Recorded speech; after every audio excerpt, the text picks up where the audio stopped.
right, some behaviors take you down memory lane. So, shake your body down to the ground. Okay. Mommy. You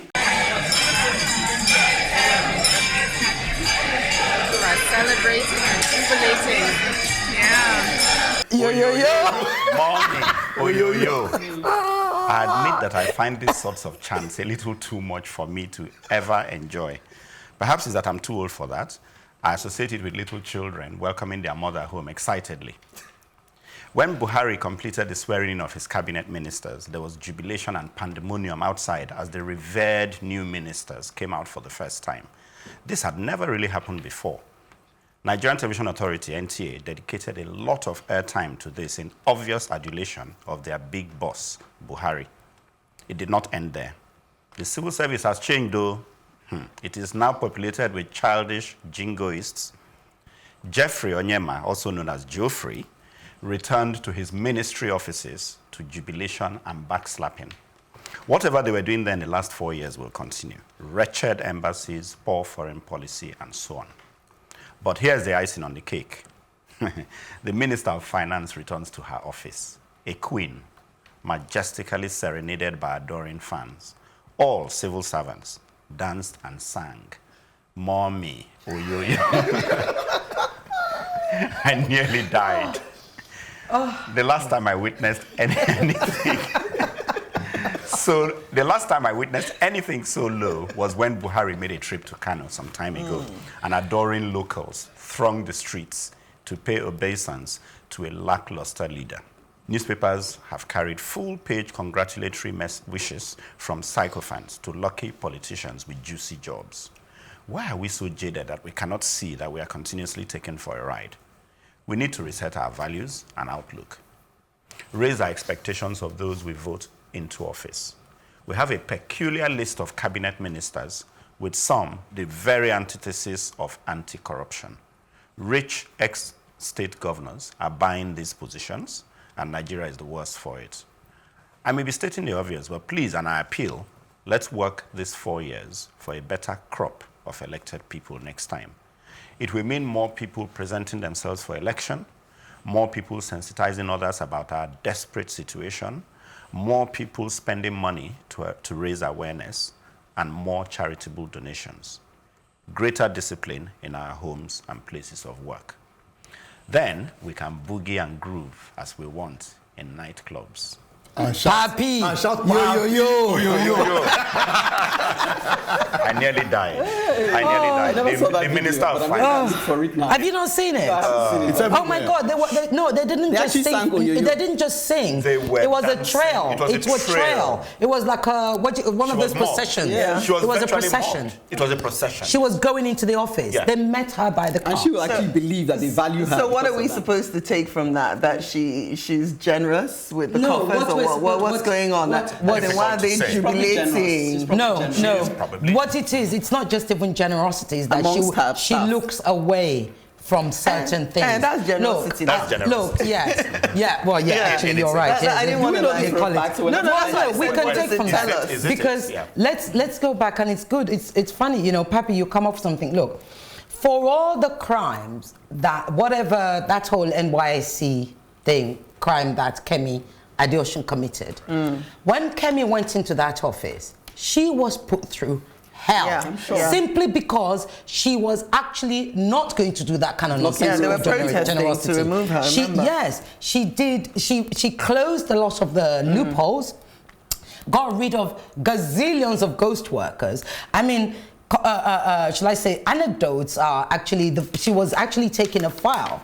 They took a file to her and said, look, ma, those are all the other names. How many names do you want to add? To which she said, I beg your pardon. Name, what names? So she wasn't going to play their game. So you can imagine, she was not going to get mommy, yo. It's going to be mommy, go, out, go. Do you understand? That's what she got. That's what's happened now. It becomes even more absurd that this woman is being celebrated because, again, let's ask the question. After Kemi what has this woman done? Exactly. Kemi was shaking, forget shaking tables. She was shaking up everywhere. And she did save a lot of money. I'm not saying she was the best, but she was very functional. She was effective, and we felt her presence. Okay. This woman here, what is she doing that she's supposed to be coming back? She's only been there 5 minutes, and we're yo-yo-yoing her. How? I like the fact that you can vouch for Kemi Ihonor. Well, we saw it. It was in the paper. I remember after she left, I kept saying to people, sorry, who's the new finance minister? I still don't We don't feel her. You know, we still don't know her name. I was reading all that, and I was like, Kemi's who is presence was felt not only locally, internationally. Internationally. And because she was respected. Even the ball players internationally feeding on us felt her game-changing. That's the truth. Yes. I've never worked close to her, but the truth is everything we were monitoring on our economic policies, both locally and internationally, things were changing. Yes. We could see the light coming. But since this mommy Oyoyo had come in, we started asking questions. Who is the minister? And I think if we are not careful, Daddy Oyoyo may be sang very soon. Oh, yes. It's already been sang. What are you on about? For the daddy who came back as a minister of petroleum. It's better. Yes. Okay. Do you understand? Our daddy who came back as minister of petroleum. Okay.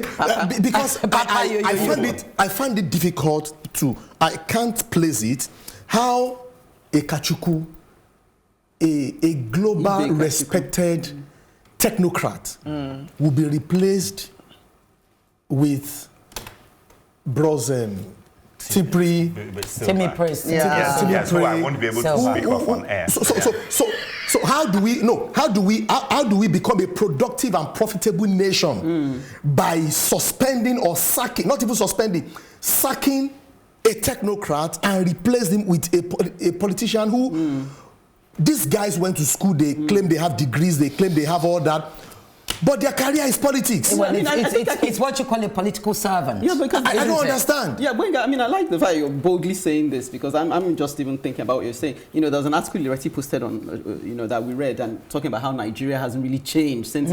We know that the world over, there's always politics and underhand, maneuverings all over the world, so we're not unique. But the point is, at least in most of those countries, they know enough to say, even if we're doing scheming, let's at least have a workable majority. So you have maybe 80% it's in percentage and 20% is scheming. But in our own, it's like 90%. Yes. Somebody I know who just came in, to just talk about medical reform, and he's a medical guy, he's a professional. His complaint was that when you go to these politicians, and I'm sorry I have to group them together and say, look, we want to bring in reform, we want to bring in policies that will help the people. They're not interested in that. And he had to summarize and say, these people are focused on coming back into power. A lot of their energies are about just recycling themselves. So they're not actually engaged with all these your ideas. They're just looking for how it will suit them. And it trickles down. I want to also agree with Chuka that we are to blame. If we are sycophants and we're going around hailing them, I was at an airport and someone landed with a private jet, one of our governors. See how people flock to the window to hail them. I'm like, this person is flying around on your money, and you're so tripped by calling him His Excellency. Excellent for what? That won't pay you. They come to your church and you give them special seats. They come to your mosque and you give them special titles. I feel your only reason for hailing them. Actually, in mosque you can't. In mosque you can't. Some.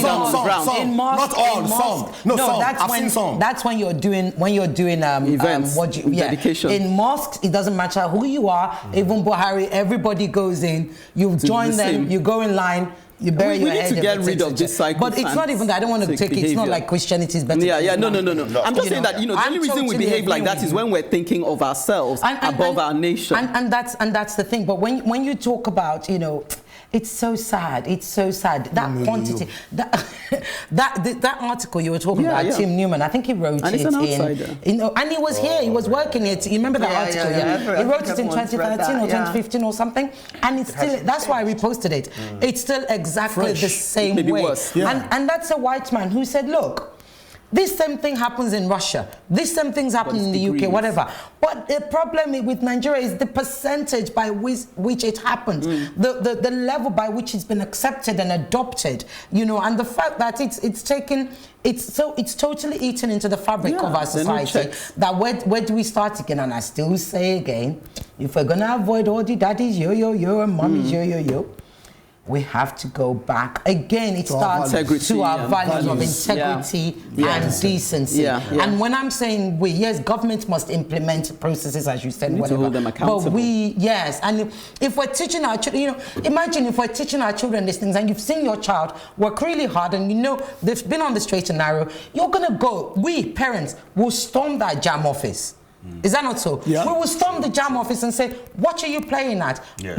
And you don't want to get parents annoyed in Nigeria. Come on. Especially mothers. Because when we've had enough, we're worse. Cash. Exactly. So, you know, if we can't start doing that. I mean, somebody did put Slow up a website when President Buhari came in the first time, Buhari Meter. I don't know how many. And I was impressed because he was thinking ahead and saying, how can we chart his promises against his delivery? How can people go to this site and see? I don't know if he's become tired. I don't know where. Worn down. But we need to rejuvenate more sites like that so that people can go, because I like the way social media is making people more conscious of their behavior. Let's have sites like that so that people can go there and read where are your promises, and when you're doing Oyoyo, we'll say no, we'll be broadcasting. But you know, all these things are already there. You know, there are already memes of like what they promised and what they have not delivered. So I'm not really sure. I think you really need a government that really is sensitive to what people are saying. No, because but they are made to be sensitive. No, many governments get to a point where they're not interested in anything you're saying. Uche, I think rather we need a society, we need people, we need you and I who will rather be sensitive to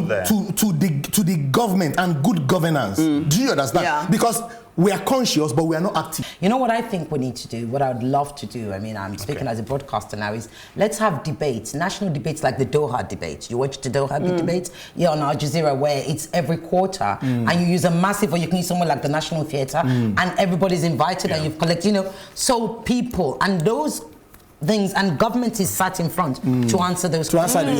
Town hall meetings. But it involves on a national I have scale. to step in here now. Yes, we've run out of time as usual for this very interesting topic.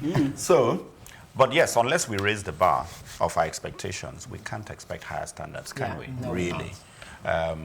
So anyway, Ekene certainly expects and demands more of employees when we return. Welcome to The Advocate, a program that thrashes out all the topical issues of the day. When you are in government, you don't see nothing wrong with whatever is happening. The moment you are out there, everything is wrong. You can't even see many women now, and when they're there, they're not even really making a mark, and then they have an NYSC problem and this and that. One of the reasons why we don't have more women in politics in Nigeria is for as long as political meetings continue to take place in the middle of the night. Exactly. Really disastrous for a president to even say be unaware of the chief justice. It's a ploy. It could be a strategy. That strategy was very terrible strategy. Because the buck stops at your table. Whether it's that we don't look after our cities, and quite frankly, Nigeria is becoming a very ugly place.